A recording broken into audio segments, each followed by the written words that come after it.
Baiklah, Assalamualaikum warahmatullahi wabarakatuh. Pada pertemuan kali ini saya akan membahas tentang materi teori behavioralisme. Materi pada pertemuan 7 mata kuliah teori sosial.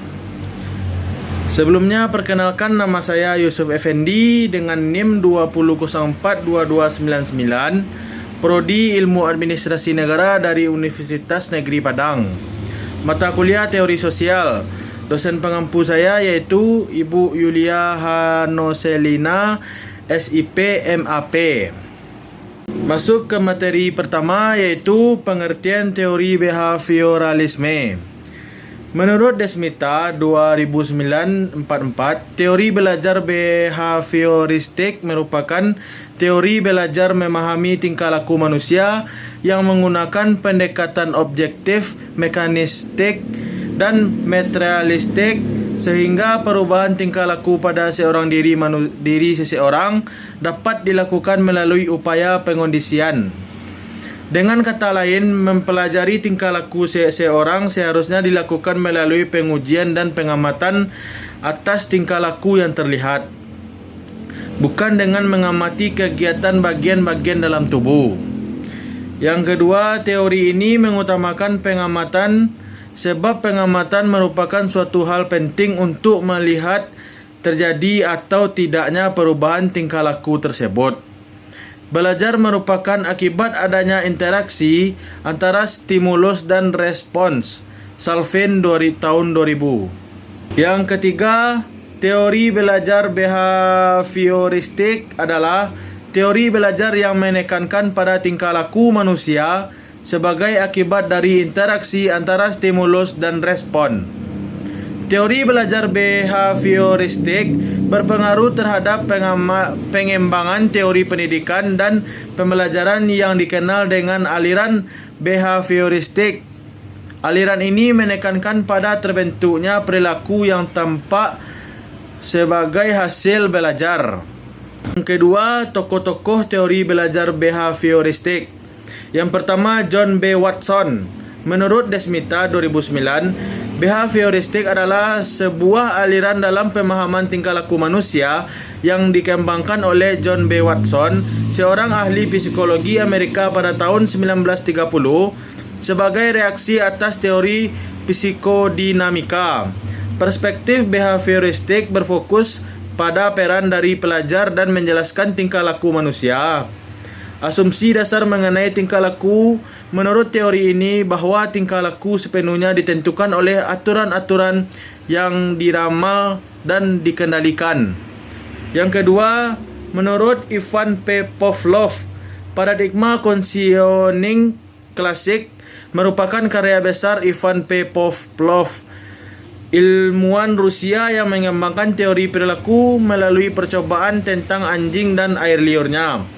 Proses yang ditemukan oleh Pavlov karena perangsang yang asli dan netral atau rangsangan biasanya secara berulang-ulang dipasangkan dengan unsur penguat yang menyebabkan suatu reaksi. Yang ketiga, masuk ke ciri-ciri teori belajar behavioristik.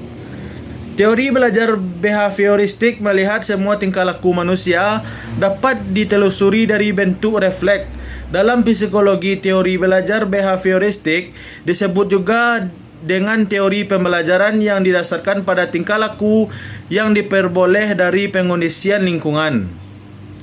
Pengondisian terjadi melalui interaksi dan lingkungan. Hal ini dilihat secara sistematis dapat diamati dengan tidak mempertimbangkan keseluruhan keadaan mental. Menurut Ahmadi 2003, teori belajar behavioristik mempunyai ciri-ciri yaitu: yang pertama, aliran ini mempelajari perbuatan manusia bukan dari kesadaran melainkan mengamati perbuatan dan tingkah laku yang berdasarkan kenyataan. Pengalaman-pengalaman batin disampingkan serta gerak-gerak badan yang dipelajari. Oleh sebab itu, behaviorisme adalah ilmu jiwa tanpa jiwa.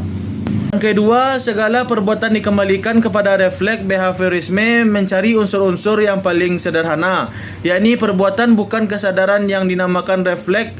Refleks adalah reaksi yang tidak disadari terhadap suatu pengarang. Manusia dianggap sesuatu yang kompleks, refleks, atau suatu mesin. Yang ketiga, behaviorisme berpendapat bahwa waktu dilahirkan semua orang adalah sama. Menurut behaviorisme, pendidikan adalah maha kuasa.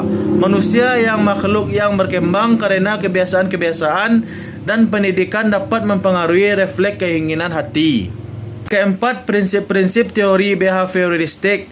Menurut Mukiman, beberapa prinsip teori belajar behavioristik tersebut yaitu yang pertama, teori belajar behavioristik beranggapan yang dinamakan belajar adalah perubahan tingkah laku. Seseorang dikatakan telah belajar jika yang bersangkutan dapat menunjukkan perubahan tingkah laku.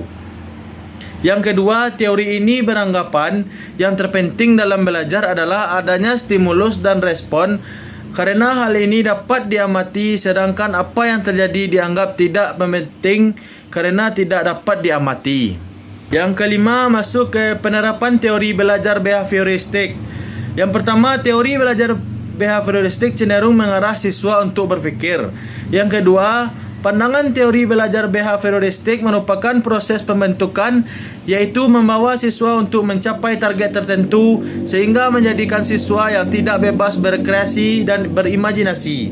Pembelajaran yang dirancang pada teori belajar behavioristik memandang pengetahuan adalah objektif, sehingga belajar merupakan mempersoalkan pengetahuan, sedangkan mengajar adalah memindahkan pengetahuan kepada siswa. Hal yang paling penting dalam teori belajar behavioristik adalah memasukkan dan keluaran yang berupa respon.